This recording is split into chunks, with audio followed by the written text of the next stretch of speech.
With everything going full steam ahead, Charles is taking a day out of his hectic schedule. Hello. Are you Trevor? I'm Trevor. Hello, Charles. Good to meet you. Thank you for having Welcome me to here. Bournville. Yeah, cheers. Charles has come to Bournville, the model village created by the chocolate manufacturer George Cadbury in the 1890s. And he's here to see an extraordinary instrument, a cross between a church tower and an organ, called a carillon. So now we have the carillon right in front of us here. There are 48 bells in total. 48 bells? 48 bells. The largest bell, which is the one right at the top there, is 3¼ tons in weight. And the smallest one is 12 pounds in weight. And it's chromatic 4 octaves, but with the lower C sharp missing.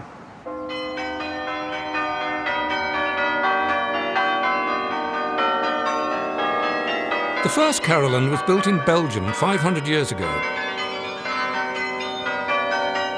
Despite widespread use throughout the Low Countries, carillons didn't make it over to England until George Cadbury had this one built in 1906.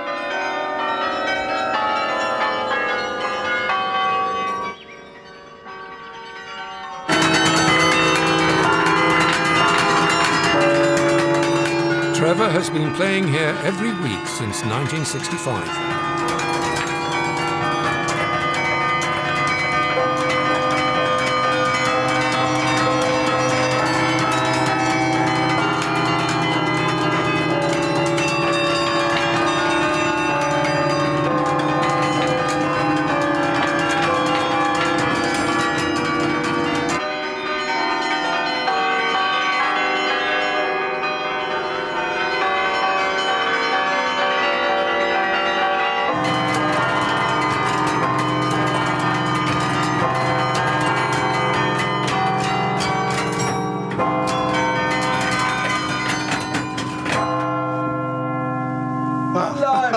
Blimey, what do I owe you for that then? That was extraordinary. Whatever you think is worth. I mean, you started off with quite a lick with your quavers, and I saw Yeah. these semi-quavers go. I thought, oh my goodness me, how that is- on earth is that going to be possible? Yeah. One thing that you are absolutely able to get with this machine, this instrument, is light and shade. One of the things about tower bells, of course, is that there is really only one dynamic level. You can't affect how Absolutely. hard or otherwise the clapper hits the bell. Here you've got a lot of control. Total control, yes.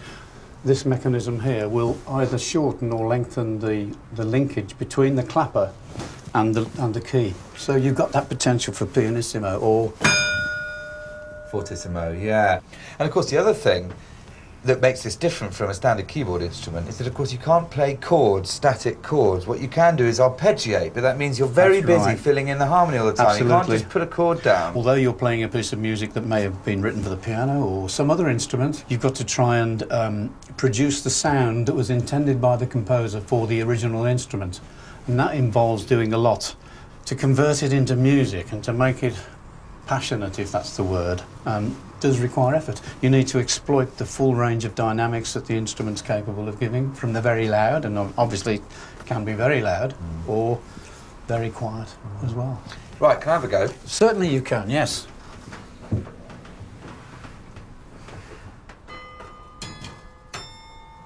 You mentioned this evening hymn.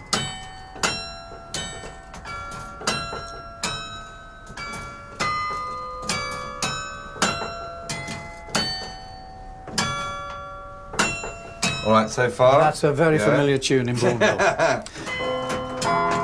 Charles is an organ scholar who has performed in public countless times. I've slightly gone over, haven't I? God blimey, it's very, very weird. But the technique used to play a carillon is like no other instrument.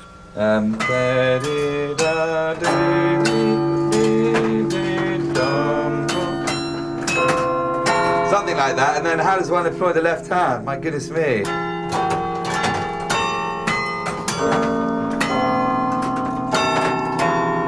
I really can only do right hand and We pedal, could do but a I'm duet, just- you know. Yeah.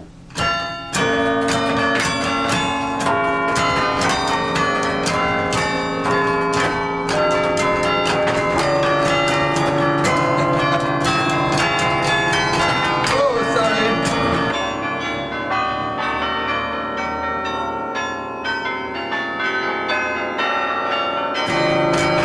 Hey! Charles house has now experienced the full range of music bells have to offer. Well done.